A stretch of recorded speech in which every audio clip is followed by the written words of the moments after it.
D'accord. Comme je vous l'avais déjà dit, il y a plusieurs habitudes à explorer et nous ne sommes qu'à la seconde des habitudes, c'est-à-dire commencer par la fin en tête. Mais bien avant déjà de commencer, je vous invite vraiment à vous abonner et d'activer également la cloche de notification pour ne pas manquer les prochaines vidéos, c'est-à-dire les prochaines habitudes. Alors, commencez par la fin en tête.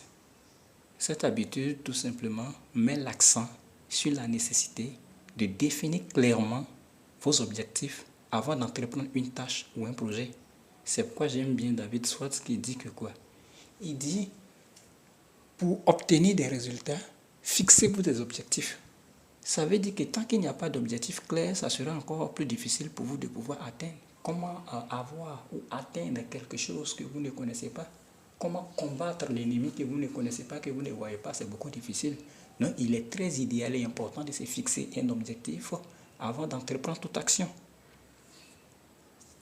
Pour mieux déjà vous expliquer déjà cette habitude 2, nous allons tout simplement, je vais tout simplement structurer ça au niveau de 5 petits points. Voilà, et avec les éclaircissements, cela vous permettra certainement de pouvoir mieux comprendre. Voilà, déjà pour le premier point, il faut avoir une planification stratégique.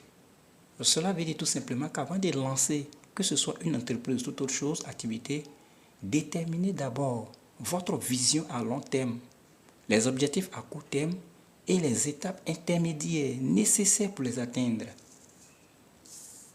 Et comme conseil que je vais vous donner à ce niveau, visualisez votre succès final et utilisez cela comme un guide pour élaborer des plans et des actions concrètes.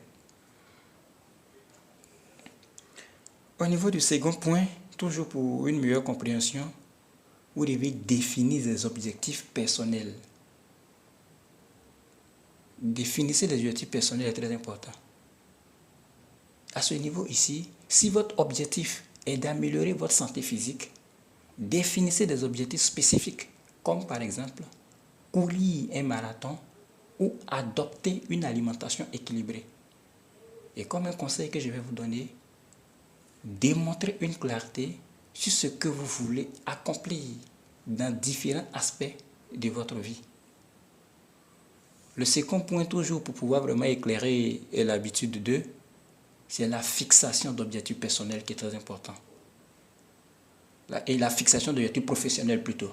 Le second, c'était personnel, ça, c'est professionnel. Si vous aspirez à une promotion, par exemple, au niveau de votre boulot, identifiez des compétences nécessaires.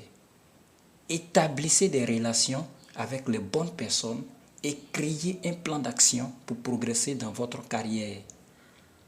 Si c'est un business également que vous avez lancé, alors cherchez déjà à identifier les différents points à mettre en place afin de pouvoir vraiment atteindre l'objectif qu'il faut augmenter votre chiffre d'affaires.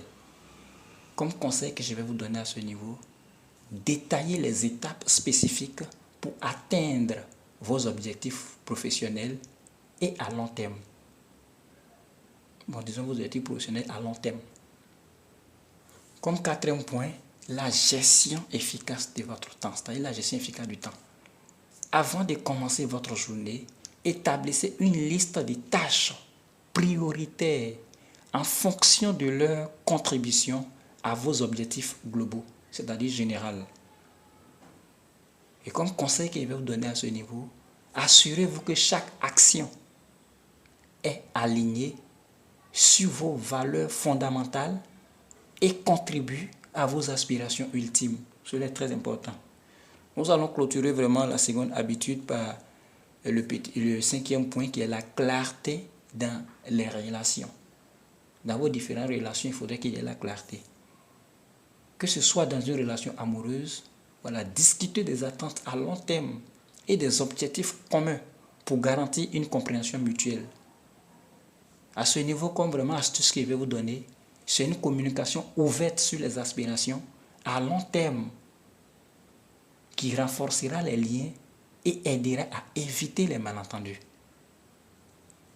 Donc ici, au niveau de cette seconde habitude, notre auteur Covey souligne tout simplement que commencer par la fin en tête permet de créer une feuille de route claire, ce qui facilite la prise de décision quotidienne. En ayant une vision à long terme, vous pouvez mieux prioriser vos activités et aligner vos actions sur vos objectifs essentiels. Voilà, ainsi prend la fin de la seconde habitude. Donc, comme j'ai l'habitude de le dire, voilà, si vous voulez plus d'éclaircissement ou plus d'action, ou si vous voulez aussi un plan d'action, voilà, n'hésitez toujours pas à signaler vraiment vos besoins ou vos insuffisances ou vos questions dans les commentaires. Et pour ceux qui ne sont pas encore abonnés, voilà, n'hésitez pas vraiment à le faire et activez également la cloche de notification pour ne pas vraiment manquer les autres informations. Nous, la prochaine vidéo se portera sur la troisième habitude qui nous invite à mettre d'abord les premières choses en premier.